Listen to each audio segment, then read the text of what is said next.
ProPublica recently did a story about how billionaires don't pay much in taxes. People were outraged by that part.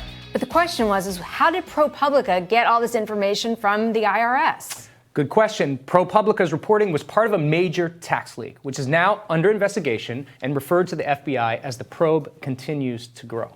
Well, for conservatives, our first thought is, how did this happen again? During Obama, you'll remember, the IRS deliberately targeted conservative groups and got caught. And do you remember Lois Lerner? Mm-hmm. Okay. I remember. If you're out there and you don't remember Lois Lerner, go look her up. I Googled her last night, like, whatever happened to Lois Lerner? Because she was in charge of this whole thing, where she went after the conservative groups. And remember, she wouldn't touch, she kept taking the fifth. And she is on a pension of $100,000 a year by the government. Can't find her where she works. If anyone wants to figure it out, help me. Because I was going to try to call Lois Lerner.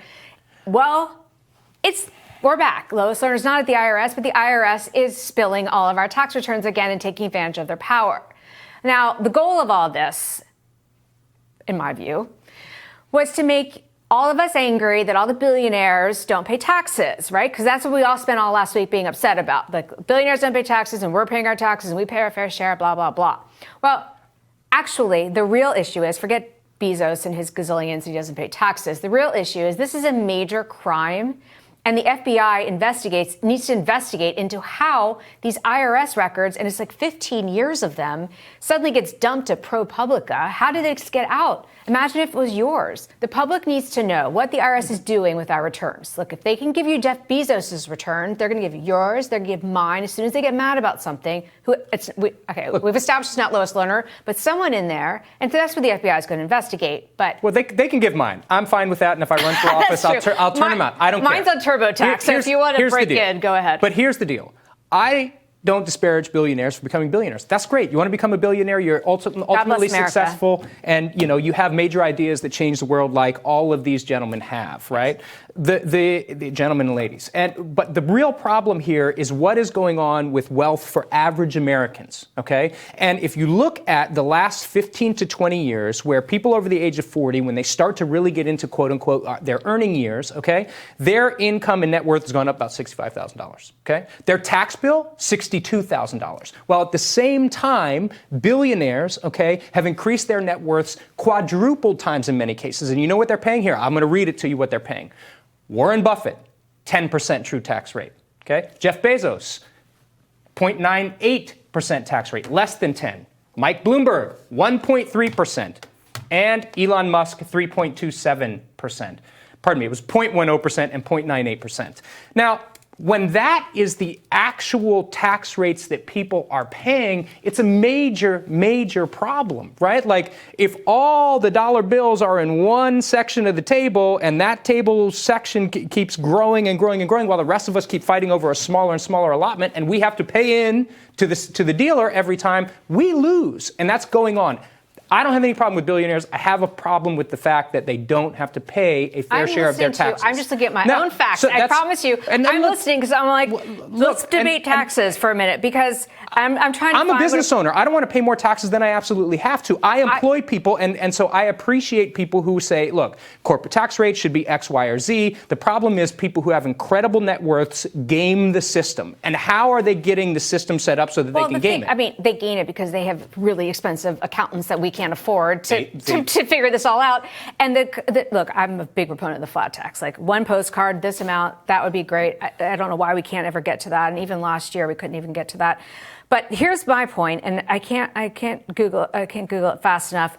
But yes, your numbers with what Buffett or whatever pay, 1%, 10%. They're paying, the top 1%, I think, pays 90% of all of government income. It comes from like 1% of the population. Like the people the Democrats are always targeting to raise taxes are actually the only ones paying taxes and the only ones who are keeping our. I'll look this up. But clearly, during the break. But clearly like not. 90% of the 90% of the government is funded off 10% of the people. It's something along those lines. So it's not. So he may be paying 1%, but 1% for him is like more than 100 people are giving to the government each year. That's fine. The question is, if you want to do things like rebuild infrastructure and you want to do things like improve schools and you want to rebuild and build the country and make education, public education specifically affordable in higher education, like people who are working hard every day and their tax bills are going up with the same amount of their net worth are caught in a vicious cycle while these guys are so far ahead of it. And yes, while it may be true that 10% pay majority of the bill, if you want to spur the economy, you want to continue to grow, the United States and help the middle class succeed, you got to give those people a tax break. Give people like me who run small businesses, give people who start new businesses the tax breaks, not people who have billions of dollars already. And you know who did that? It's a false idea. Who helped the small business? Successful. You know who helped the small business owners? You know who helped the average person to pay less in taxes? Donald Trump, the guy y'all hate so much. He's the one who lowered taxes. He's the one who lowered taxes on the business owners, and we now have the Schedule C pass through. Look, everybody's paying less taxes, and actually, most people are very confused now that they are like, "I'm not getting the tax money back in April. I'm not getting a rebate." I'm like, because you're paying less. There's an argument about that. There's an argument about that. We should have a segment on that and talk about whose tax policies affected who. Because the corporate tax rate did go down. And that's a good thing, because that's why the economy will go back up. We will see. But the taxes on middle income folks in many instances went up because of a reduction in their they don't have a housing credit anymore. So they can't apply that to their taxes. I'm not a tax expert. I'm not a tax attorney. We should actually have someone here to talk about this. Yeah, but what I'll say is, at the end of the day, billionaires not paying taxes, while you and I and people in middle America and middle incomes are paying 35 to 37% at the uppermost bracket, while they pay zero, is a huge problem, and it overweights the economy towards them, and it creates really what we're seeing here. People are really upset about their income earning power. We're going to fight about this for a long time to come. I bet we will. Tomorrow on Rising, friend of the show, Ryan Grimm, joins us, and Team Rising will be back.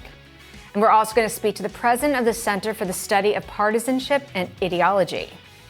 Look, I know this is Rising. It's not the show of Two in Blue, but I have to compliment you on your blue dress today. And we didn't plan this. We should let everybody know we did not plan the blues. Yeah, we did not. Well, it was the opposite. I was like, I don't have a female to have to worry about matching colors, and then I show up and you're in blue.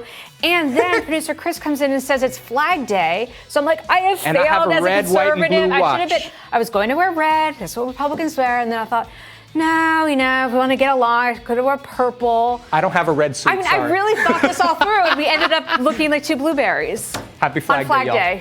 Have a good one. See you tomorrow.